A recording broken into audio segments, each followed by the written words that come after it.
انسان کی فطرت یہ ہے کہ یہ ماحول سے اثر لیتا ہے،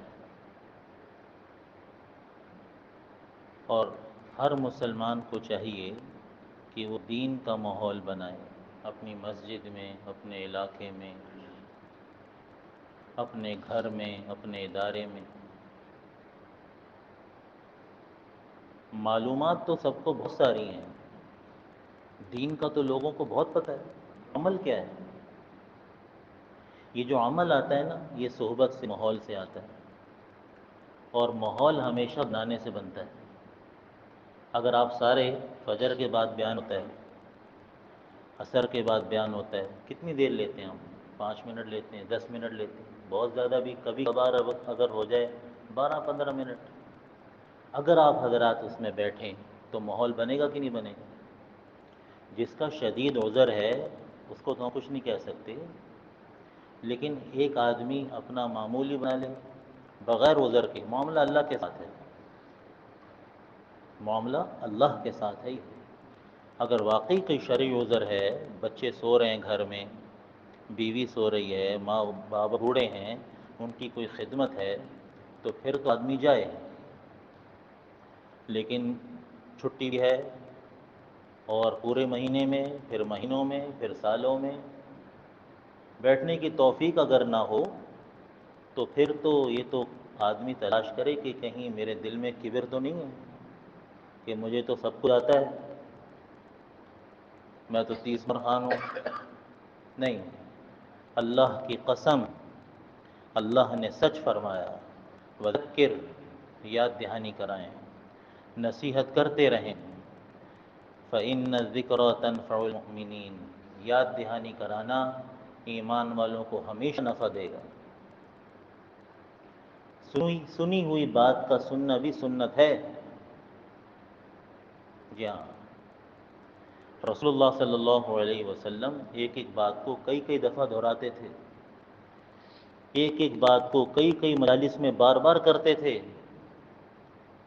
اور صحابہ یکسوئی سے سنتے تھے، یکسوئی سے سنتے تھے، اور دھیان سے سنتے تھے، اور ایسے سنتے تھے جیسے پہلی مرتبہ سن رہے ہیں۔ پھر آدمی کی زندگی میں عمل آتا ہے۔ یہاں ہم بے توجہی برتتے ہیں، ہمارے گھر والے پھر ہم سے بے توجہی برتتے ہیں۔ آپ دین کی بات کریں گے توجہ نہیں دیں گے، آپ کے ادارے والے، آپ کے اسٹوڈنٹس، آپ کے ملازمین، وہ کہیں گے ہم ایسے ہی بولتا رہتا ہے، چھوڑو یار، سن لے یار، چلو کیا کریں، جیسی کرنی ویسی بھرنی ہے ضرور، قبر میں میت اترنی ہے ضرور۔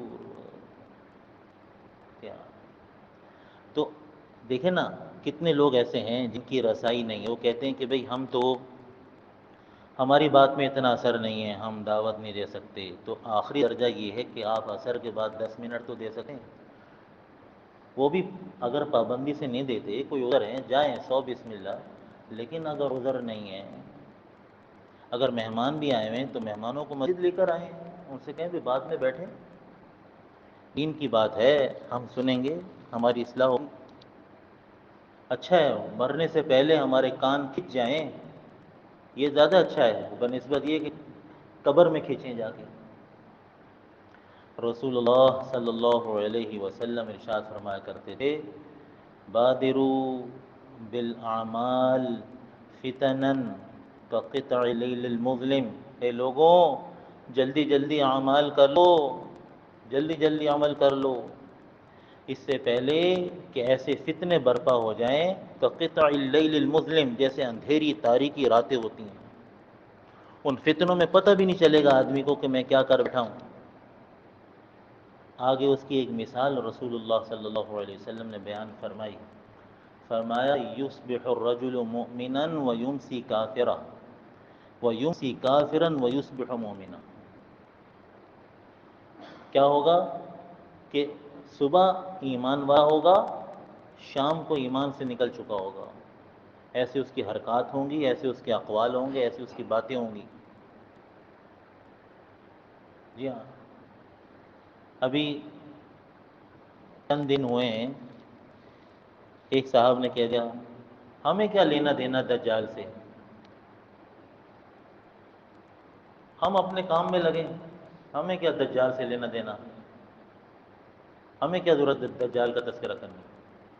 اور حدیث میں آتا ہے کہ قرب قیامت میں دجال کے تذکرے ختم ہو جائیں گے۔ اب کیا بنے گا اس کے ایمان کا؟ اس ایسے فتنے آ رہے ہیں۔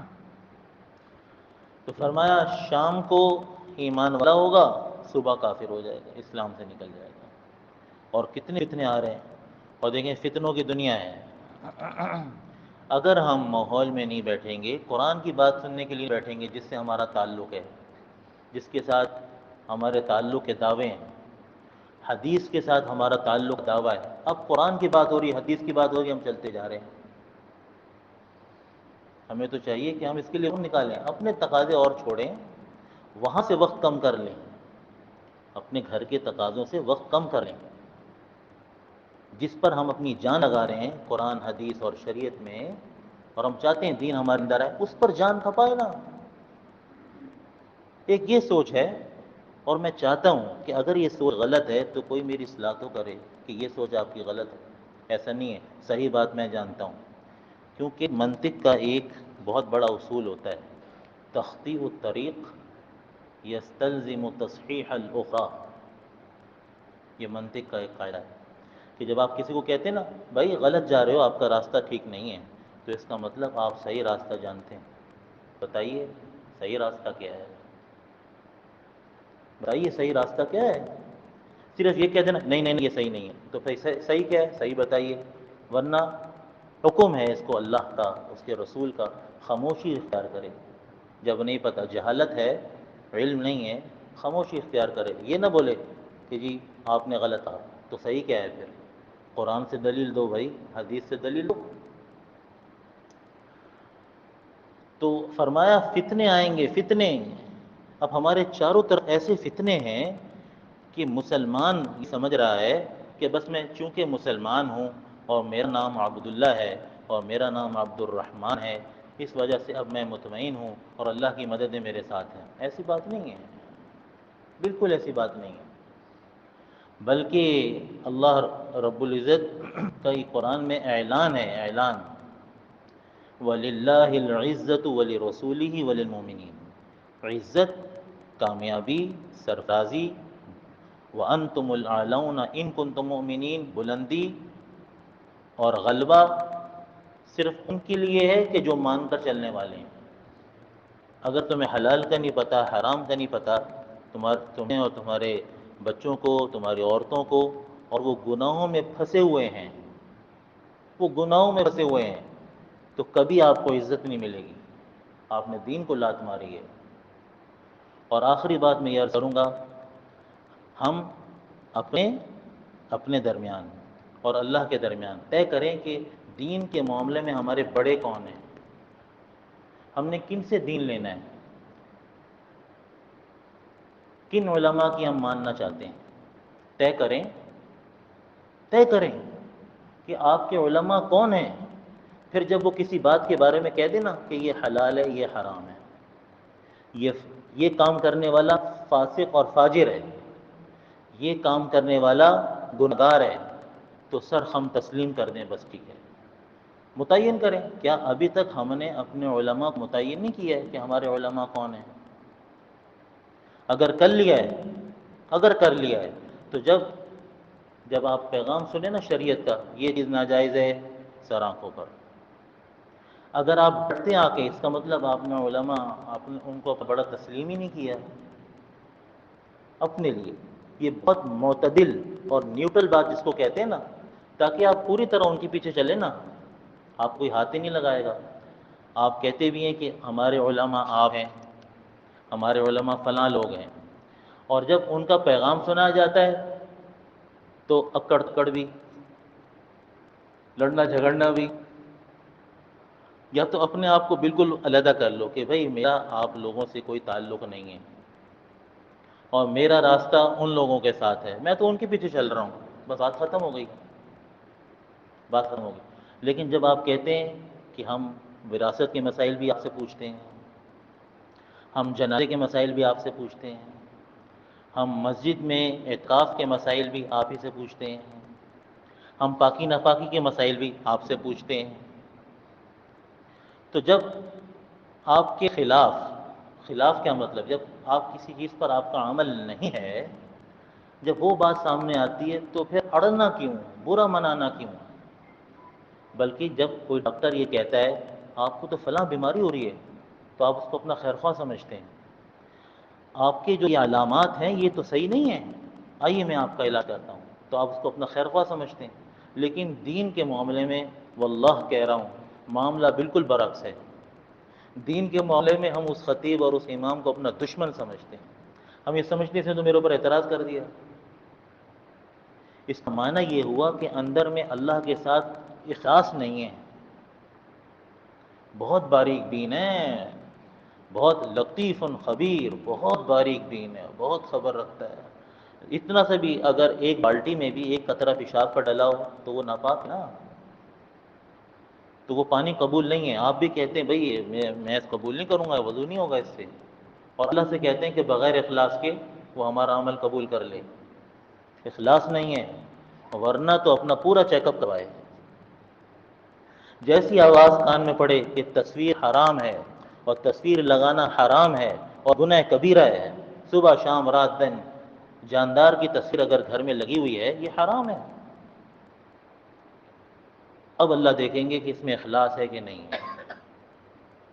چاہے وہ داڑھی کا مسئلہ ہو، بالکل صاف صاف کہتا ہوں، چاہے وہ داڑھی کا مسئلہ ہو، چاہے وہ لباس کا مسئلہ ہو، چاہے وہ شادی بیاہ کا مسئلہ ہو، چاہے وہ عقیدے کا مسئلہ ہو، چاہے وہ جنازے کا مسئلہ ہو، کوئی مسئلہ ہو، اگر آپ کہتے ہیں کہ آپ ہمارے بڑے ہیں، آپ یہ فلاں فلاں علماء، یہ ہمارے علماء ہیں، ہم ان کے پیچھے چلتے ہیں، ہم نے تو ساری زندگی دنیا سیکھنے میں لگا دی، اس کا نتیجہ یہ ہے کہ الحمدللہ آج ہمارے پاس گھر بھی ہے، آج ہمارے پاس گاڑیاں بھی ہیں، کپڑے بھی ہیں، مال دولت بینک بیلنس سب کچھ ہے، لیکن دین ہم نے نہیں سیکھا۔ کہتے بھی ہم اپنی زبان سے، لیکن جب مسئلہ آتا ہے تو فل فائٹ بھی ہوتی ہے۔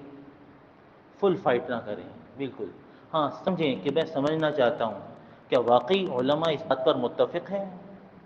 بلکہ ایک صاحب میرے پاس آئے، انہوں نے کہا کہ جن متفقہ چیزوں میں لوگ فسق اور فجور میں پڑے ہوئے ہیں، گناہوں میں پڑے ہوئے ہیں، اگر وہ چیزیں ہم جمع کر کے تمام مدارس کے علماء تو اس پر دستخط لے لیں، بہت ساری چیزیں ایسی ہیں، مردوں میں بھی عورتوں میں بھی، اور مجھے معلوم ہے کہ بہت سارے مسائل میں علماء متفق ہیں اور عوام الناس اس سے دور ہیں، ان چیزوں سے بالکل فسق اور فجور میں پڑے ہوئے ہیں، تو ایک بالکل راہ سامنے آئے گی کہ سب کے فتوے اس سے متعلق موجود ہیں۔ اس کے بعد بھی اگر کوئی اڑے اور کہے کہ میں نہیں مانتا تو سراسر گمراہی ہے۔ تو درخواست ہے کہ وقت بہت کم ہے اور موت کے اسباب ہمارے دائیں بائیں اطراف میں اتنے زیادہ ہیں کہ جس کی انتہا کوئی نہیں ہے، اور اللہ تو بغیر اسباب کی بھی موت دینے پہ قادر ہے، وقت پورا ہوا گیا ہے۔ تو اس لیے ہم اپنا چیک اپ کروائیں، ایسا نہ ہو کہ میں اللہ کی نگاہ میں فاسق فاجر بنا ہوا بیٹھا ہوں اور میری بیوی اور میرے بچے فساق اور فجار ہوں اور اس حال میں میری موت آ جائے۔ صاف صاف کہہ رہا ہوں، کہیں ایسا نہ ہو، ہمیں گوارا ہے یہ۔ یا تو ہم فیصلہ کر لیں کہ بھئی ہم آپ سے مسائل نہیں پوچھتے، ہم آپ کو علماء مانتے نہیں ہیں، قصہ ختم ہوا نا۔ لہٰذا یہاں سے جو بھی بات ہوتی رہے آپ کو ٹینشن ہی نہیں ہونی چاہیے، آپ کیوں گھبرا رہے ہیں، آپ تو مانتے ہی نہیں ہیں، اور اگر آپ مانتے ہیں تو ٹینشن اس بات کی ہونی چاہیے کہ میرا عمل نہیں ہے، تو میرا اب عمل آ جائے اس کے اوپر، اب میں اس عمل پر آؤں گا، اس بات کی ٹینشن ہونی چاہیے۔ اللہ تعالی ہم سب کو عمل کرنے کی توفیق عطا فرمائے۔ الحمدللہ رب العالمین۔